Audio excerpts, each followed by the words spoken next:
So here we are in the midst of the election here in November of 2020. We still don't know who the president will be coming into 2021. But I wanted to take a few quick minutes, to discuss what employers' obligations are in regards to political discourse in the workplace.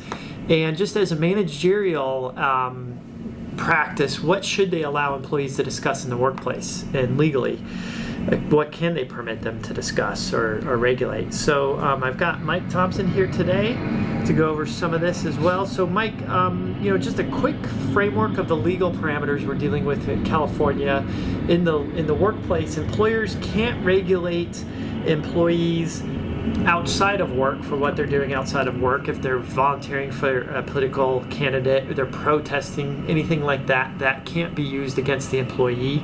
And also, employers can't adopt any rules preventing employees from engaging in any political activity of the employee's choice. So that's free for the employee to do. It's off. The employer can't get involved in that, but or direct that activity. Or direct it, yep. So, but generally, what can employers do in the workplace, though? Well, I see employers do have a right to control the orderly operation of their workplace, and I see a lot of times employers will try to accomplish that with a straight ban on political discussion in the workplace, and you can understand what the employer is concerned about is political talk amongst people can get heated and it can disrupt the work environment and create tension that's harmful to the productive work of those around them. But a straight ban on political discussion in the workplace runs into some problems that the employers see, which is what that means. Is it just a current event discussion? Is that political discussion, or is it more into policy? And so employees have some struggle with understanding what that is, and then really applying it evenly across the board can be difficult, because if some employees discuss who just won the presidency, and that is allowed, maybe an employee who previously was told that they couldn't discuss politics may feel that was, that they're being treated differently. And since employees often, we as people, our politics is sometimes identified highly with our identity, that can lead someone to think that maybe this is being applied discriminatorily to me because of my race or my gender or some protected category. So what I think is a better approach for employers is ask yourself, what are the problems I have or concerns I have about political discussion? If it's that politics can lead to disruptions in the workplace or unprofessional conduct, maybe I'll have a policy that emphasizes those concerns. And so employees who are going to discuss politics should keep in mind that we, as part of our corporate policy, require that you be professional in the workplace and that you don't do conduct which disrupts the performance of the workplace or makes people feel excluded. Yep. Bring it back to what the concern is rather than just a ban on politics. Right. And employers, just to be clear, have every right to regulate everything in the workplace. Yeah. And if an employer said, I don't want any political discourse happening, don't want any political signs, I don't want any political t-shirts, right, they have the right to regulate that in the workplace.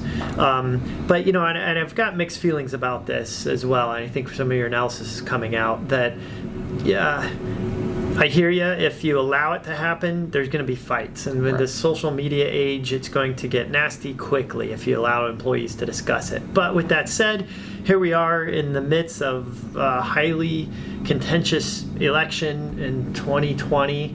And it's something that it's current events. And, to prevent people from discussing that could be shutting down a good way for people to build relationships, communicate, even if they don't agree with each other. But that's a slippery slope. Once they start not agreeing with each other, and are there going to be political factions within the company, and how to regulate that? As long as everybody's professional, that's fine. And then I think the key point that you pointed out too is that the employer needs to be unbiased. Once you allow something to be in the workplace, you have to allow something on the other side too. If it's a pro-Trump issue sign, you got to allow the pro-Biden sign, or vice versa. Or if you allow discussion about issues which are important to people of one race, you can't say, well, people of another race can't discuss issues that are important to them, or that Right. ties on that. So Right. it's the treating people equally and not discriminating based on protected categories. Yeah. Is where employers run into a lot of problems with the political Yep. rules. Yep. So the labor code sections that I mentioned previously for those parameters. Is labor code section 96K, and that's the labor code section that prohibits employers from interfering with an employee's off-work conduct. And then labor code sections 1101 and 1102 prohibit employers from adopting any rules preventing an employee from engaging in political activity. So that's the broad parameters. Any closing thoughts? I wore my purple shirt, which is as nonpartisan as I can get, and Yep. we should go find out who won, right? Yeah, hopefully we'll know by the end of this year who won. By the time you watch this, you may know. Yep, exactly. Or maybe Thanks, not. Mike. Thanks.